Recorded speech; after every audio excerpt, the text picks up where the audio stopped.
Fala pessoal, aqui é o André, espero que vocês estejam bem.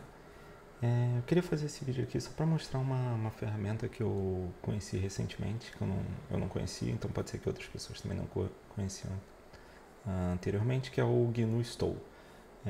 Primeiro porque como que eu conheci essa ferramenta, né? Por que você poderia usá-la. Então, recentemente eu comecei a usar o Linux no meu laptop, coisa que eu não fazia há muito tempo.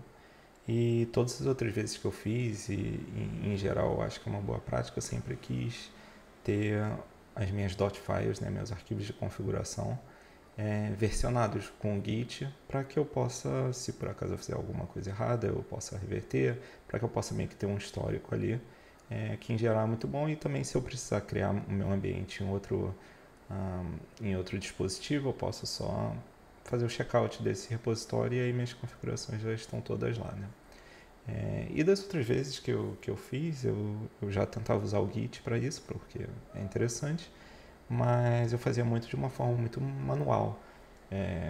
Eu precisava fazer o checkout do repositório com as minhas dot files, e aí ou eu movia os arquivos para os locais específicos, tinha tipo lá um makefile para fazer isso para mim, um scriptzinho, ou fazia algum esquema de link simbólico também, meio que manualmente. E é exatamente esse segundo ponto de fazer links simbólicos que o GNU Stow ajuda. Primeiro, para quem não sabe, né, mas as dot files são arquivos de configurações, como eu falei, né? Então, eu vou mostrar aqui um exemplo de algumas, né? Aqui no meu home a gente pode ver aqui que tem um .vim, tem um .gitconfig, um .zshrc. Esses são, em geral, arquivos de configuração no meu sistema que customizam diversas das ferramentas que eu uso no dia a dia. E aqui você já pode ver que alguns deles são um link simbólico para esse linux.files, que é exatamente o meu repositório com as minhas dot files, né? Então, se eu fizer um ll linux.files, dá para ver aqui que eu tenho minha configuração do Zshell, eu tenho um ponto config, que é onde também estão a maioria das configurações, ficam no seu home.config, né?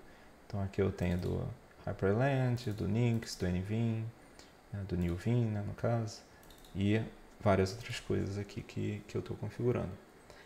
E acho que a forma de mostrar por que o Stow facilita um pouco isso é meio que mostrando mesmo um exemplo. A gente pode ver aqui que eu tenho esse diretório de configuração aqui do Ghost, que é o terminal que eu estou usando, em que eu tenho uma configuração aqui que eu criei. A gente pode dar uma olhada. Config, Ghost, config. A gente dá uma olhada aqui, dá para ver que é uma configuração praticamente toda comentários, só tem ali a opacidade do background que eu configurei. E essa configuração já está funcionando, ela está aqui no meu .config, mas ela não é um link simbólico, ela não está versionada. Então vamos ver aqui como que a gente poderia fazer isso. No meu repositório aqui dos dot files, eu tenho um .config, que é exatamente segue exatamente a estrutura do diretório.config do home também. E eu já criei aqui um ghostti, tá vendo? É o mesmo nome de anteriormente. Se a gente fizer aqui .config ghostti, ele está vazio, né? Então, voltando aqui para o home, a gente pode mover do .config daqui, ghostti config, eu vou mover para o linux.files.config ghostti, certo? Então, se a gente olhar aqui no meu .config no home, eu ainda tenho o diretório,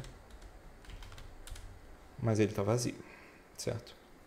Agora o que eu vou fazer, eu vou no linux.files e vou usar o stow para meio que fazer a mágica aqui, que vai ser ele vai criar links simbólicos no meu home que seguem a estrutura desse diretório que eu estou aqui. Ele vai criar isso no parent home desse diretório aqui. Então, a gente pode ver aqui que eu botei um readme aqui para não me esquecer.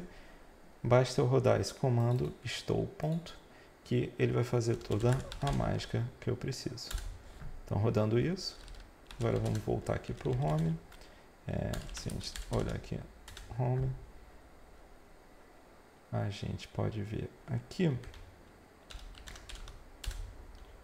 que dentro do diretório do Ghost.ti, o meu arquivo de config aponta agora para o config no repositório. E é basicamente isso. Se a gente for agora aqui no Linux Notifiers, posso dar um git status e está aqui o arquivo que eu adicionei, então eu vou adicionar.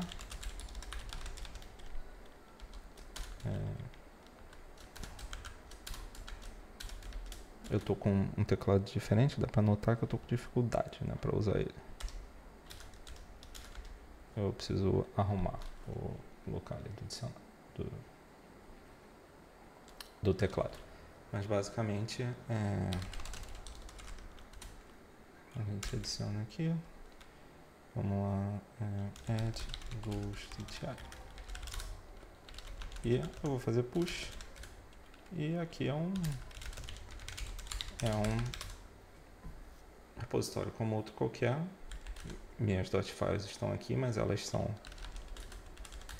usando o Stow, ele automaticamente linka todos os arquivos que eu tenho no meu repositório com o repositório parent, criando esses links simbólicos, e aí eu posso vir aqui mesmo na minha própria home e fazer qualquer edição aqui,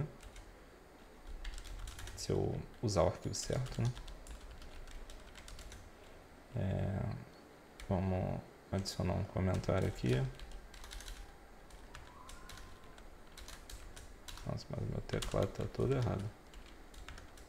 Tá, arrumei agora. Vamos lá. Já adicionou um comentário aqui no meu home. Se eu for lá no linux.files, ele está ali. Então aí é só comitar essa alteração que está salva. Então, de certa forma, eu gosto dessa forma muito porque ela não entra no seu... Ela não te atrapalha em nada, basicamente. Para todos os propósitos, esses arquivos são só arquivos que estão ali, são só suas .files, e o fato de ter um repositório não te atrapalha muito, a manutenção é muito simples. Dito isso, sempre que eu adicionar um arquivo novo no meu Linux.files, eu preciso reexecutar o stow, aquele comando que eu fiz aqui, stow ponto, para fazer para todos os arquivos no diretório atual. E é isso, a estrutura, e é importante que a estrutura no meu .file, no meu repositório, seja exatamente a que eu quero. Então, se eu fizer um tree aqui,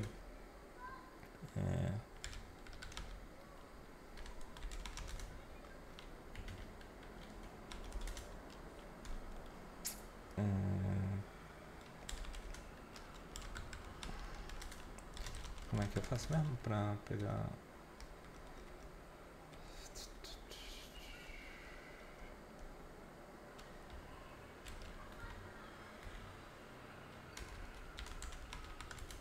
Acho que ele não está incluindo o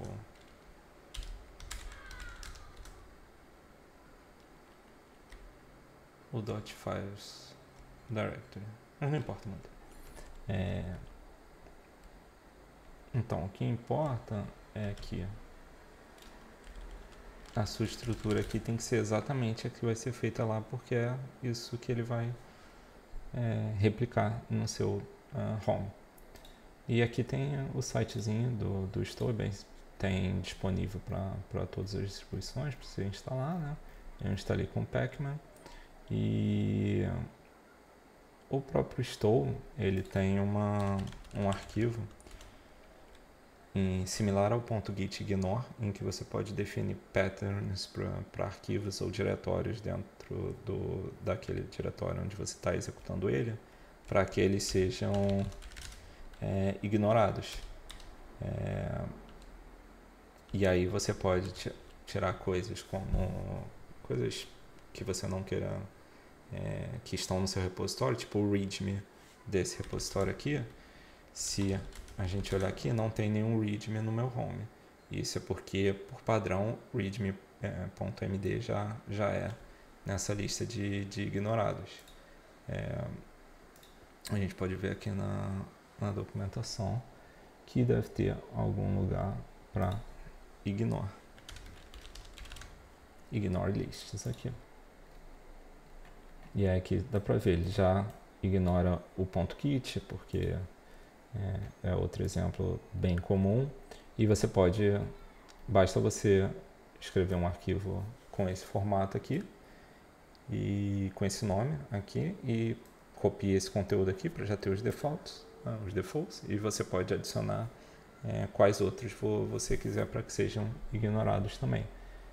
Eu, por exemplo, eu estou aqui no meu Linux Hot Files, eu tenho um arquivo aqui que eu não precisaria falar, que é a lista de pacotes que eu tenho instalado nessa minha máquina, que eu estou meio que usando ali como um backup, né, para eu saber quando eu quiser reinstalar o sistema, eu sei tudo que eu instalei explicitamente, e ele está aqui no meu home, então eu poderia criar um ignore list, adicionar ele no ignore list para que ele não seja sincado aqui.